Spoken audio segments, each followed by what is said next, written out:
Form 8949 is where you report sales of stocks, crypto, and other capital assets, the detail behind Schedule D.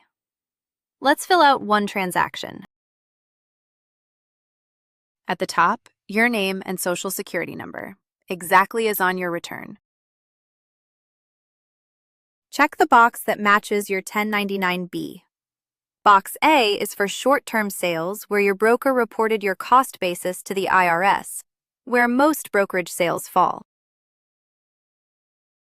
Now the transaction, left to right. A description, 100 shares of XYZ company, the date you acquired it, the date you sold it, the proceeds, your cost basis, and the resulting gain or loss. Here, a $1,500 gain. Repeat for each sale, total the columns, and carry the totals to Schedule D. Click Done to download. Fill yours out free at FormsPal.com.